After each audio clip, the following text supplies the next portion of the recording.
There's something unsettling about old cemeteries. Maybe it's the silence, the weight of time pressing down on forgotten names, or the way the air always seems colder inside the gates, even on a warm night. For Liam, Emily, and their friends, the cemetery outside their small town had always been more of a legend than a real place. It was the kind of place kids whispered about during sleepovers, daring each other to go near but never actually doing it. It was said that a witch had been buried somewhere beyond the iron fence in an unmarked grave hidden among the weeds. The story went that if you lay down on her grave at midnight, she would hold you there, trapped under an invisible force, as if she was still grasping for life from the other side. Most people laughed it off. Superstitions, small-town ghost stories, nothing more.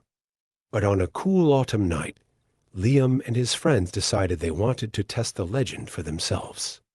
It started as a joke, just a reckless adventure fueled by boredom and teenage bravado. Emily was the first to suggest it, though she did so with a nervous laugh. "Let's find the witch's grave," she said. "Let's see if she's really there." So they piled into Liam's truck, 5 of them in total, and made the drive out to the cemetery just past the old county road. It was farther than they remembered, past the last stretch of streetlights, where the trees grew thick, swallowing the road into darkness. When they arrived, the cemetery loomed in front of them, its rusted gates slightly ajar as if inviting them in. They stepped inside, flashlights cutting through the inky blackness. The ground was uneven, headstones tilted at odd angles, some so worn by time that the names had faded completely. The legend said the witch's grave was beyond the farthest fence, away from the others. It made sense, they reasoned. If she had been accused of witchcraft, the town wouldn't have wanted her buried with the rest. As they moved deeper into the cemetery, the air grew colder. It wasn't just the temperature, something else had shifted. The night was too quiet. No crickets, no rustling of leaves, just the sound of their footsteps crunching against dead grass. Then came the first noise.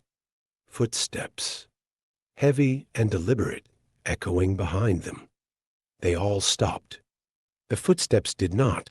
Liam swung his flashlight around, expecting to catch sight of an animal, or, more likely, one of his friends trying to mess with them. But there was nothing. Just the empty expanse of gravestones stretching into the dark. "Nerves," Jason muttered. "We're just spooking ourselves." Still, none of them laughed. They pressed on, reaching the far fence. Beyond it lay an overgrown patch of land, tangled with thorny vines and gnarled roots, as if the earth itself was trying to hide whatever lay beneath. This had to be it. They climbed over, one by one, careful not to tear their clothes on the rusted metal. Once on the other side, Emily knelt down, running her fingers over the uneven ground. "If she's really here," she whispered, "we should be able to feel something, right?" Seconds passed. Then a full minute. Emily, Liam's voice was sharp with concern. She gasped, eyes wide, hands clawing at the dirt beneath her. "I can't move," she choked out. Jason grabbed her arm, pulling hard, but she remained pinned, as if some invisible force had latched onto her, holding her in place. Her breath came in short, panicked bursts, her fingers digging into the earth. Liam dropped to his knees, grabbing her shoulders, pulling with everything he had. And then, suddenly, she was free. Emily scrambled away, shaking, her hands covered in dirt. "Something was holding me down," she whispered, eyes darting around the darkness. "I swear something was." A sharp rustling sound cut through the air. Not the wind, not an animal, something else. A whisper, low and guttural, seeping from the earth itself. They ran. Liam didn't remember vaulting over the fence, didn't remember reaching the truck. Only the overwhelming sense that something was behind them, watching, waiting.